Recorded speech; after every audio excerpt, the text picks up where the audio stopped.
Hello everyone, welcome back on my YouTube channel. आज हम discuss करेंगे advertising management first lecture unit first.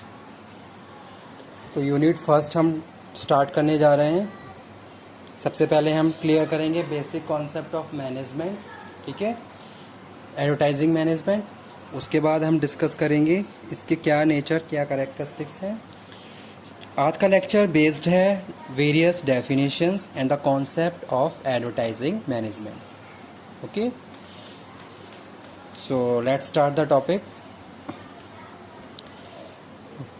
What is advertising management?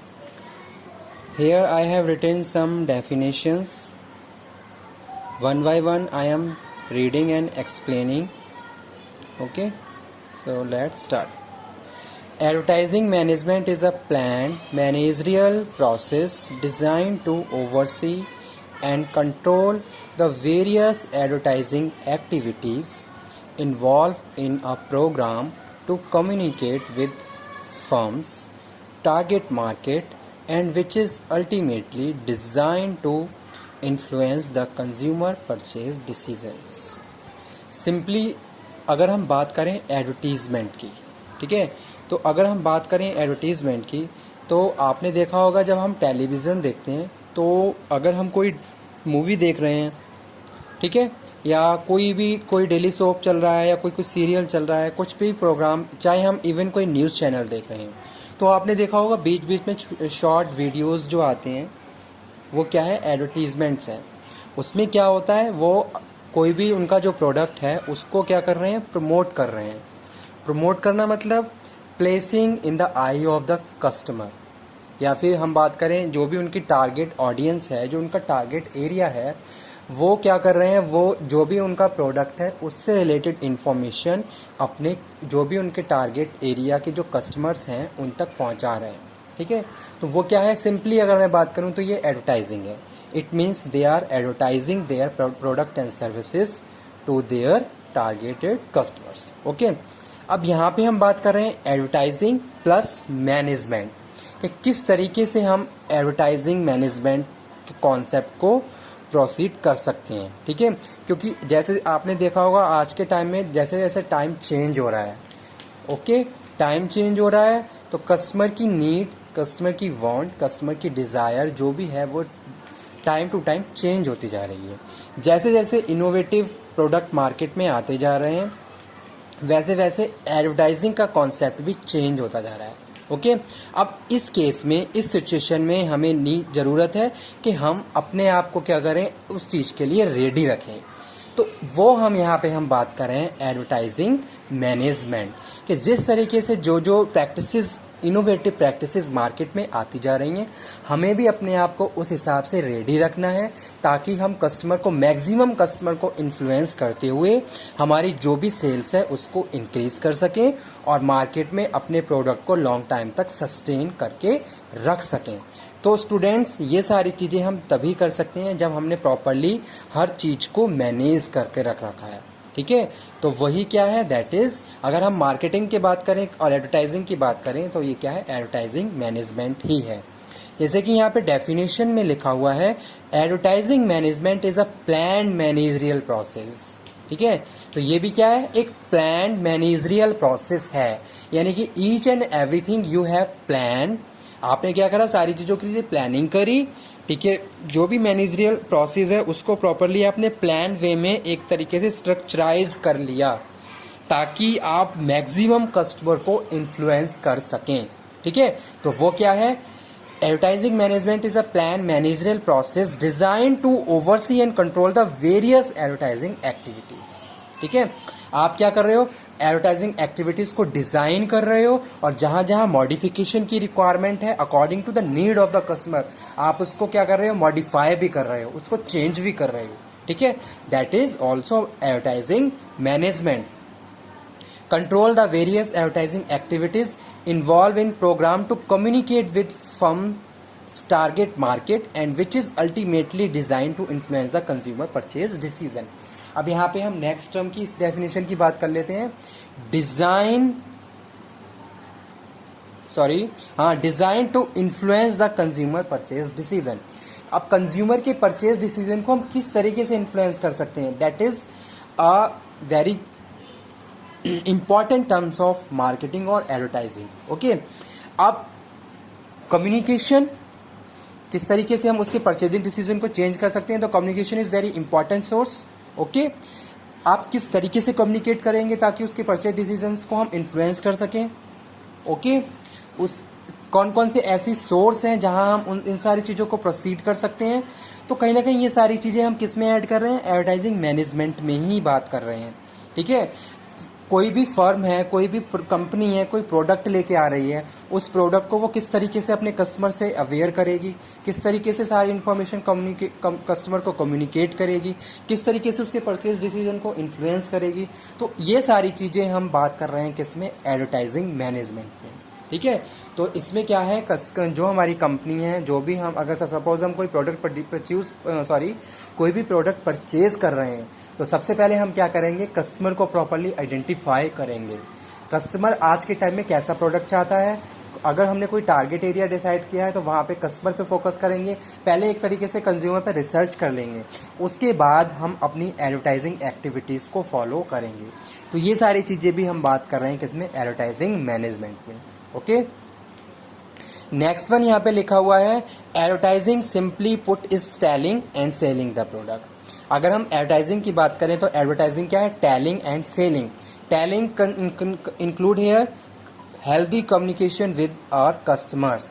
अगर मेरा product market में आ रहा है या आने वाला है, तो सबसे पहले मुझे अपनी जो भी इंफॉर्मेशन है प्रोडक्ट की, वो कस्टमर तक पहुंचानी होगी।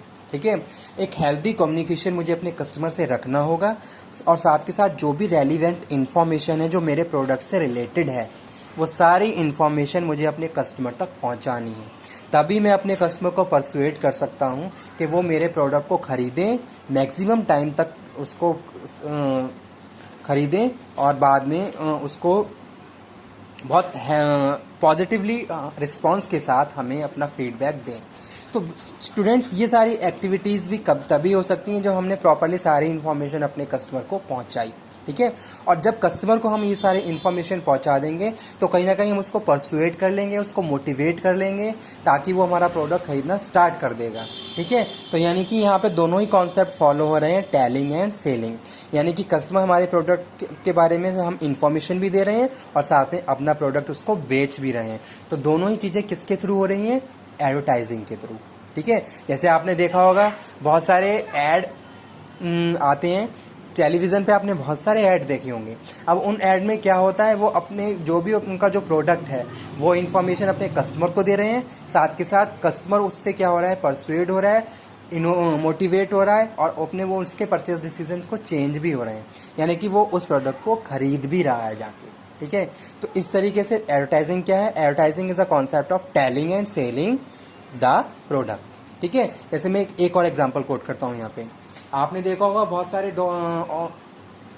ऑटोमोबाइल्स या की बात करें, या फिर हम बात करें बहुत सारे इंडस्ट्रियल प्रोडक्ट की बात करते हैं। स्टूडेंट्स, आपको ये तो क्लियर ही है डोमेस्टिक प्रोडक्ट और इंडस्ट्रियल प्रोडक्ट क्या होते हैं। ठीक है, इंडस्ट्रियल प्रोडक्ट की बात करें तो जो इंडस्ट्रियल प्रोडक्ट हैं उनसे रिलेटेड बहुत सारे प्रमोशनल एक्टिविटीज़ के लिए हम बिजनेस मैगजीन को प्रीफर करते हैं। ठीक है, अब वहाँ पे हमने क्या करा, जो भी हमारी एडवर्टीजमेंट है उसके वो सोर्स को सिलेक्ट किया। अब हमने सिलेक्ट किया तो इससे क्या है, जो भी टारगेटेड हमारे जो कस्टमर होंगे वो वहाँ पे उसको प्रॉपरली वहाँ पे उस चीज़ को फोकस करेंगे, उससे इन्फ्लुएंस होंगे। यानी कि हमारा जो ऑब्जेक्टिव है गिविंग द इन्फॉर्मेशन वो भी कंप्लीट हो रहा है, और साथ के साथ फिर हमें उसके बाद ऑर्डर मिलने भी स्टार्ट हो जाते हैं। ठीक है, तो वो यहाँ पे इस तरीके से हम एग्जाम्पल कोट करते हुए अपने इस जो भी हमारा जो एडवर्टाइजिंग का सब्जेक्ट है उसको बहुत अच्छे से अंडरस्टैंड कर सकते हैं। ठीक है, एक और एग्जांपल में कोट करता हूँ। जैसे आपने देखा होगा जगह जगह आपने देखा होगा पहले क्या होता था, मोबाइल जो सिम कार्ड हैं वो मिलते थे। तो आपने देखा होगा बहुत सारे जगह जगह एक तरीके से जो बूथ टाइप के लगाए जाते थे। लोग जो भी कंपनी होती थी वहाँ के जो भी सेल्स पर्सन्स होते थे वो सिम बेचा करते थे। तो वो सिम पहले तो सारी इन्फॉर्मेशन कस्टमर को देते हैं कि भाई ये सिम इतने का है, इसमें इतना डेटा प्लान मिलेगा, इसमें इतने का रिचार्ज, इतनी की वैलिडिटी, इतना, इस तरीके से, ठीक है।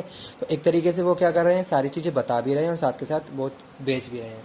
तो ये कॉन्सेप्ट क्या है, एडवर्टाइजिंग का ही कॉन्सेप्ट है।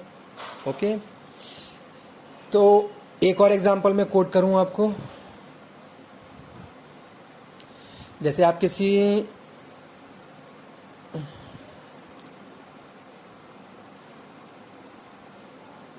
हम किसी शॉप पे जाते हैं। अब शॉप पे जाके हम कोई एक पर्टिकुलर प्रोडक्ट मांग रहे हैं, ठीक है। अब वो जो पर्सन है उसके पास वो प्रोडक्ट अवेलेबल नहीं है, लेकिन वो उसके प्लेस पे कोई दूसरा प्रोडक्ट उसी से रिलेटेड उसी टाइप का दिखा रहा है। अब हमें उस प्रोडक्ट की कोई इन्फॉर्मेशन नहीं है, तो वहाँ पे वो जो सेल्स पर्सन है वो क्या करेगा, हमें सारी इन्फॉर्मेशन भी देगा, ठीक है। और बाद में वो हमें अपनी इन्फॉर्मेशन के थ्रू हमें परसुएड भी कर पा रहा है, यानी कि उसने हमें इन्फ्लुएंस कर दिया और हमने अपने परचेज डिसीजन को चेंज कर दिया। तो ये भी कॉन्सेप्ट है किसका, एडवर्टाइजिंग का, ठीक है। नेक्स्ट यहाँ पे लिखा हुआ है, according to the American marketing association, advertising is a paid form of non personal presentation, ठीक है। एडवर्टाइजिंग क्या है, पेड फॉर्म है, यानी कि आपको पे करना पड़ता है, और नॉन पर्सनल प्रेजेंटेशन का की तरीके है, जहाँ कोई भी बंदा नहीं है, लेकिन वो क्या कर रहा है, जो भी एक्टिविटीज़ है वो आपको परसुएट कर रही हैं, ठीक है। And promotion to idea goods and services के बारे में। तो एडवर्टाइजिंग क्या है, advertising is a any paid form of non personal presentation and promotion of ideas, goods and services. Advertising is designed target group of customers rather than individual. It helps to business to promote their brand and product to target audience with aim to increase sales, enhance brand value. ठीक है, तो ये भी क्या है, concept है किसका, advertising का। Advertising is a design target group of customers. Target group, आपने ग्रुप एक कोई भी एक ग्रुप डिसाइड किया, उसको आपने टारगेट किया, उस पर आप क्या कर रहे हो, बहुत सारी एक्टिविटीज को फॉलो कर रहे हो, ठीक है। आप सारी इन्फॉर्मेशन प्रोवाइड करा रहे हो, उनको मोटिवेट कर रहे हो, उनको परसुएट कर रहे हो, ठीक है। It helps a business to promote their brand. इस तरीके से अपने ब्रांड को ज़्यादा प्रमोट कर सकते हैं। जैसे एक कोई भी प्रोडक्ट है, प्रोडक्ट आपने प्रोडक्ट टारगेटिंग का बारे में भी सुना होगा। तो इस तरीके से हम क्या कर सकते हैं, अपने प्रोडक्ट को कस्टमर की आई में प्लेस कर सकते हैं, उनके माइंड में प्लेस कर सकते हैं, इस तरीके से उसको इन्फ्लुएंस कर सकते हैं और वो हमारे प्रोडक्ट को खरीदना स्टार्ट कर देता है। तो ये भी क्या है, एडवर्टाइजिंग मैनेजमेंट। इस डेफिनेशन को अगेन मैं क्लियर करता हूँ नेक्स्ट लेक्चर में। इस लेक्चर को मैं यहीं पर फिनिश करता हूँ। Okay, thank you.